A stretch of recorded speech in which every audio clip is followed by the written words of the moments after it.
Good morning. My name is Sheila Lomonico, and I'm a student at Briya Public Charter School. At Briya, I learn English, computer skills, and parenting. My 4-year-old son, André, is enrolled at the STARS Books from Birth program. He loves getting his books in the mail. He gets up in the morning, turns the lights on, and reads. I'm so thankful for this program for helping me to teach my kids the enjoyment of reading. I would like to thank everyone in the district government who had part of making this program possible. And now it's my honor to introduce you, Mayor Bowser. Thank you. Thank you so much. Thank you. Well, good morning, everybody. We are really delighted to be here to celebrate 3 years of books from birth. And that is really very exciting. We were just together with Councilmember Allen those 3 years ago. Now he looks a little bit different. But there we talked about, and I congratulated the Councilmember then, on introducing an idea, funding an idea, and having it implemented in 1 short year. And that's very remarkable to do in any legislature. And now 3 years later, we can celebrate 78% of DC eligible families actually being signed up and receiving a book. And that's exciting. We can also celebrate over almost 800,000 books in circulation, that young people learn the lifelong habit of discovering the world through books. And you put it very nicely, that it can be independent exploration, it could be with their family, it could be at school, it can be at our beautiful libraries.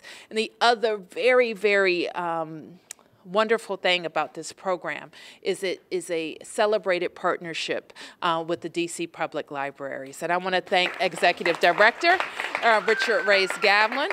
This is your neighborhood, I think, in your neighborhood school. I want to thank all of the parents and teachers at Briya Public Charter School. Give them a round of applause.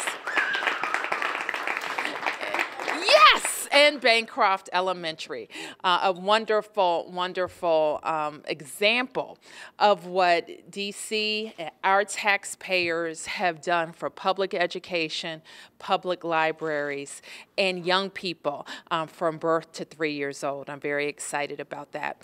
I also want to acknowledge that we've been joined by the Deputy Mayor for Education for Washington, D.C., Paul Kind. Paul, give him a big round of applause. And now I want to introduce the thought leader behind our Books from Birth program and our council champion, Charles Allen. Thank you. Good morning, everybody. Good morning. Happy birthday, happy anniversary to Books from Birth. It's very exciting. I'm really proud to see how this has grown so much. It started with an idea that we know books are so important. We know that getting books into the home, into the hands of children is critically important. We know that getting parents to be able to then read, grandparents, family members to then read to those children makes a world of difference. We know that when we're trying to tackle the achievement gap, and you'll hear us talk about this a lot, how hard we're all working on this. We know that when kids hear words, hear more words, kids that are read to in the home will hear millions of more words by the time they're 5 years old than not. And we know that plays out in the classroom. And that's what Books from Birth is really about. I know when I was trying to help come up with this idea, I was really struck. I heard a story from a woman who did a lot of volunteering in DC, and she talked about how she had this group of students, and she would have folks come in, and once a week she'd go over and she'd read. So after doing this for a couple of weeks, she then reached out and said, all right, how about everybody bring their favorite book from home? And so the next week rolls around, and half the kids brought their favorite book from home. A few other kids had forgotten their book, and some she thought maybe they actually forgot, maybe they didn't have a book to bring home. But she remembers so powerfully one kid who came in and brought in a book and very proudly pulled it out. And it was a phone book. And it was the only book they had in their house. And she smiled and went through it. But that story is so powerful to me because it tells us that my 2 kids are 6 and 2, and they have hundreds of books in the home, and that's wonderful. But I know that's not our reality in every home, and I know the mayor cares deeply about this. We are working so hard to make sure that every kid has what they need. I think the mayor's launched the Thrive by 5 initiative, where we're really working on these early years to make sure our kids are set up for success. So I'm really excited. 800,000 books, and looking at the numbers, The outreach that's taken place in the targeted neighborhoods is exactly what we wanted to have happen. It's just really exciting to be a part of this. And I'm proud that this was the first initiative I launched as a council member. But you can get the bill passed, you can get it funded, but it cannot be successful unless you have a partner who's actually willing to help get that done. And Mayor Bowser has been phenomenal on that. And so I'd ask you to give her a big round of applause.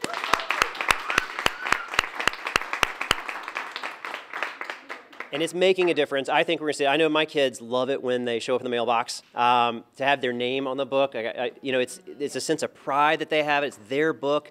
And I've been in homes around Ward 6, certainly, where I see those books scattered around the house. And like any good children's book, they're a little beat up. They're a little bent over. I've seen some corners have been chewed on. But that means they're being used, and that's what we want. And I think it's going to make a big difference for all our kids' futures. And so while I mentioned that we got to have the great partnership and leadership from our mayor, you've got to have a DCPL who actually puts all the work together. Rich is our leader of our DC Public Library, but has an incredible team that also has helped make this the success that it is, and also do so much more than just a book. Get the services that go with it and make sure that parents and grandparents and everyone are connected to the services we need. So it's my honor now to introduce our leader of our DC Public Library, Rich Reyes-Gavilan. Thank you. Hi, good morning, everyone. I was so excited being here at Bancroft. I have a 6-year-old, and I saw her in the playground, and I was taking pictures, and then some people didn't know the connection, and they were looking at me like, why is this man standing by a window taking pictures of little kids as they play in the playground? She's my daughter. I've got proof. It is wonderful to be here in my neighborhood, in my neighborhood school. First of all, I want to thank Councilmember Allen as the architect of this program. We are humbled by the ability to be the construction team around the program and give it life. And Mayor Bowser, I only say the most wonderful things about you and how you've supported the library. And now that you have your own infant at home, I think you're getting a whole new understanding of the importance of early childhood literacy. So it is just a pleasure, an absolute pleasure, to be a part of this program. Books from Birth is great for the reasons that have just been stated. So right now we have about 32,000 kids in the district who are currently part of the program. But as Councilmember Allen alluded to a minute ago, the most important thing for us is it's great to have books sent to people's homes, but the ability for the library to go beyond the walls of the library, because we know that there are incredible barriers to participation. Not everyone can go to the Mount Pleasant Library on Lamont Street. Not everyone can go to the beautiful buildings that we have. For some people, it is just simply too difficult to be a parent, to be a worker, to have all these complexities in their lives, and so they can't make it to the library. So Books from Birth is a way for the library to sort of tear down the walls and make it into people's homes. And that, for me, is really the most incredible thing. So we work with wonderful partners like Briya, with wonderful partners like the Homeless Children's Playtime Project. And we go into barbershops, we go into churches, we go to festivals to sign people up for this program. And we really are looking only at those folks, as much as humanly possible, those people who don't have books in their home. I was actually one of those kids when I was a little kid. Mis padres son de Cuba, y aquí yo nací, pero no tenía libro en la casa, teníamos un libro. I had a separate piece by John Knowles. I had no idea why that was in my house. And I was too young to read it, but I carried it around. And I would look at the cover, and I would sort of maybe read the first few pages. And to have a program like this now where you can have so many books just scattered around your house, and it's a beautiful thing. It really is. So I want to thank Briya. I want to thank all of the partners in this program, because it is, the library is doing great work. And we talked about the Thrive by 5 initiative, and maybe the mayor will take some questions about that. But I think the library is going to be a central partner in accelerating and advancing literacy rates for our youngest students, so that within a few years we will see that achievement gap being addressed, and the library will be a place where people will be able to come to and learn and live and read all their lives, which we know is key. So that's it for me, and I think Mayor Bowser will come back up and maybe take some questions. Thank you. Yeah, you bet. Thank you. Thank you. All right, we're happy to take any questions about Books from Birth. Mayor Bowser, yes. Could you, as a new parent, kind of comment on what you have learned as a new parent about the import of reading to your daughter? No, it's incredibly important. You heard it from Charles and from Rich, and you also heard it from Miss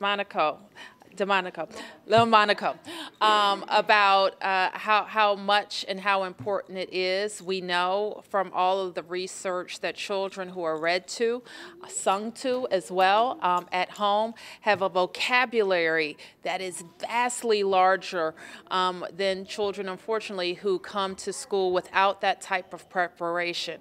And we know having that expanded vocabulary is what allows our children to read sooner, to comprehend sooner, and to really take advantage of pre-K when they enter pre-K. And the bonding that occurs, you can't, you just can't even describe that. But we know that reading and singing and talking to your child, and videos and TV have their place. Back here somewhere. But that interaction with children is amazing. For me personally, what I can see is just from week to week how my daughter, her interaction with books changes from just wanting to eat them to actually wanting to flip the page and interact with the books and feel the texture and look at the book puppets and listen. And that changes from week to week. It's really remarkable. Okay, thank you, everybody. Yes, off topic. Could I ask you first about Governor Northam, your position on what your advice to him as far as his next move might be? Well, I think you know I've made a short statement about it, and it's a regrettable situation all the way around. But I think a leader who cares about his state would want to put the state first. Have you spoken to him or communicated with him? I have not. And then Justin Fairfax, do you know the Attorney General? The Lieutenant Governor? I know both the Attorney General and the Lieutenant Governor. So what do you think about him as taking the place and amid the recent allegations now that have surfaced about him? I don't live in Virginia. I live in the district, but there are succession rules in Virginia that would, if it happens, would dictate what happens. And then could I switch gears and ask And Justin Fairfax is from the district, by the way. I'll just throw that in. He's the son of Stronghold. Can I ask you about Fort DuPont Sure. Ice Arena Sure. and the repurposing of the funds there? You know the Friends of the Ice Arena are upset with the prospect of losing that funding. Well, we shift budget funds from year to year, as you know, Mark, as our needs dictate. And sometimes in the budgeting process, we have money parked somewhere until the project is ready. And sometimes we have to use those funds for things that we need right now. And that's what we're working out with the council as it relates to Fort DuPont, where some money sitting, not just Fort DuPont, by the way, we're moving $58 million from capital projects around the district that may not be ready to go right now.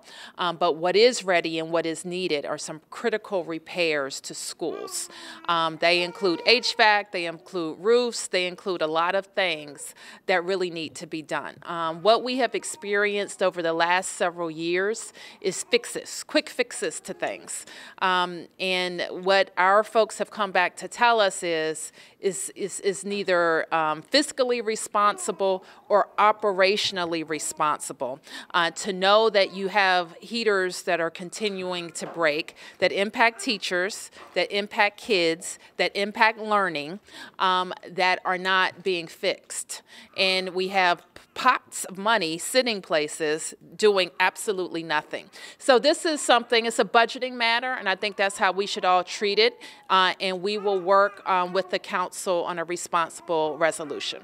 And so what is your guarantee to the community that uses the ice rink about getting that money back in a future budget? Well, we are certainly, and over many years, keep in mind that this Fort DuPont, I can't even remember how long this has been discussed. And so we know that the ice rink it serves some of the surrounding community, and it has a larger citywide and regional community that it serves as well. And so we know how important it is, and so we want to continue to work on getting it done. And I know that we can do it in a future budget.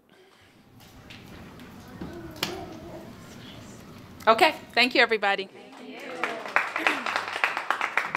Mayor. You're welcome. Hola, ¿qué pasa? Buenos días. Buenos días. The Grinch. Yes. Oh, do you recognize that book? Yes. Here we are. Green Eggs and Ham by Dr. Seuss. I am Sam. I am Sam. Sam I am. That Sam I am, that Sam I am. I do not like that Sam I am. Do you like green eggs and ham? I do not like them, Sam I am. I do not like green eggs and ham. ¿Cómo te llamas? ¿Cómo te llamo? Fredo. Wilfredo. We're gonna play on the kitchen. Wilfredo, come here. Come here, sweetheart. Wilfredo, where are you going to play in the kitchen? Where is it? Ah, do you know how to cook green eggs and ham? How do you wash your hands? Show me how you wash your hands, Alex. Very good. You get it all nice and clean, right? Very good. Thank you, Wilfredo. Thanks for being so brave.